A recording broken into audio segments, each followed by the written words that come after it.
Just wanted to make a quick video on how to interpret arterial blood gases, which are called ABGs. Just for a quick reference, your pH, you want to always keep that in normal limits, which is going to be 7.35 to 7.45.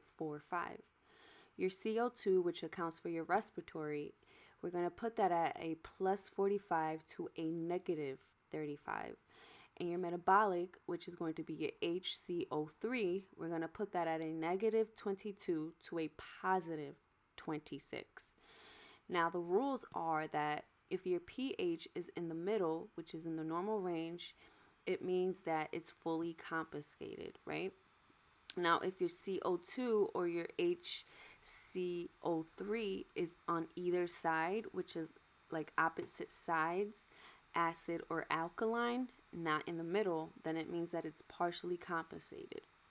So if your CO2 or your HCO3 is in the middle, like in the normal range, then it means that it's uncompensated. So these are the rules to always be mindful of. So here I have some problems located on the side. Our first problem reads that the pH is 7.52. So we're going to look at our pH scale and we're going to see that it is higher than 7.45. So we're going to immediately place this value on the alkaline. We're going to look at our second value, which is going to be the PaCO2, which is 22. And we're going to think to ourselves, okay, is 22 lower than 45 or above 45? And we're going to say to ourselves, well, that's lower than 35, so we're going to place that once again on the alkaline tab.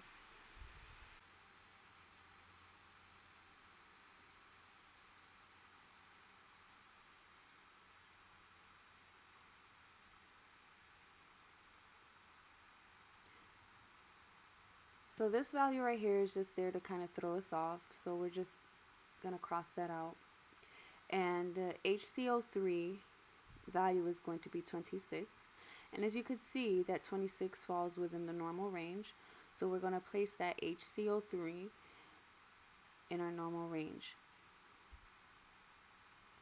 We're going to go back to our rules and we're going to say to ourselves, is the pH in the middle? No. Is it CO2 or HCO3 on either side? No.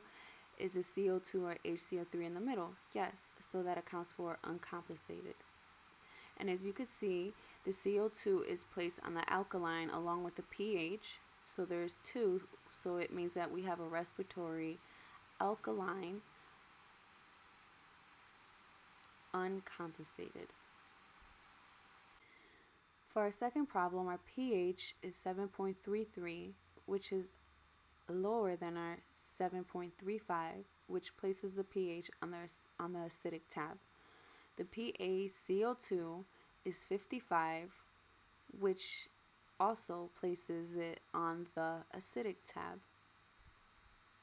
Once again, we do not read the PaO2, but we are going to look at the HCO3, and it is 30, which is going to be on our opposite side, on our alkaline side. And always remember, when it's on the opposite side, it's going to account for partially compensated. So we have two in a row, pH and CO2 on our acidic. So that means that we have a respiratory acidosis occurring within our patient. And it is partially compensated because the HCO3 is once again on the opposite side of the CO2.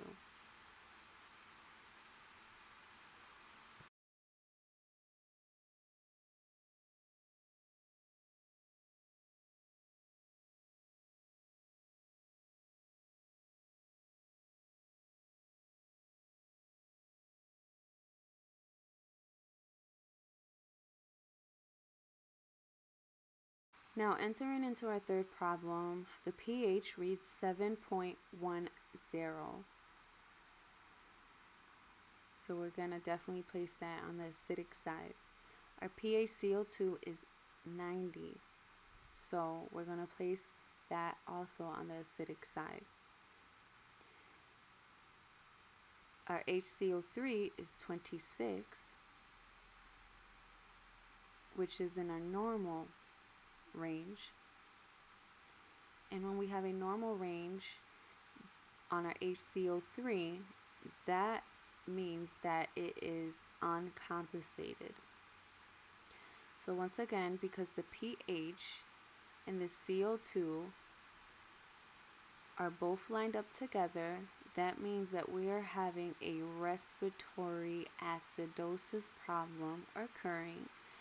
And because the HCO3 is in the middle, it means that it is uncompensated. Always remember that if your pH falls within the normal range, then it means that it's fully compensated.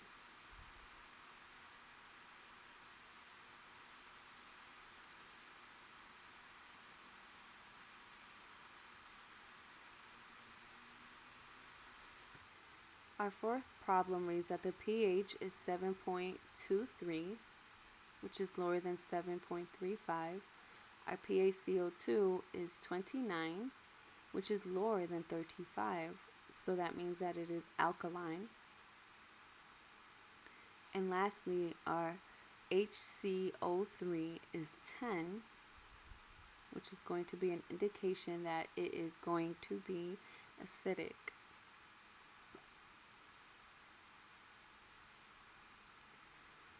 Because the pH and the HCO3 are both lined up together, that's going to be accounted for a metabolic acidosis. And how I'm getting these answers is because when I see two lined up together, like the pH and the HCO3, I'm going to go up above the tab and see that it says acidosis, and that's how I'm putting 2 and 2 together.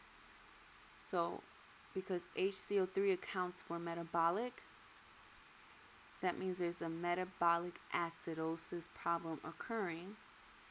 And once again, the CO2 is on the opposite end. So that means that we have a partially compensated problem occurring.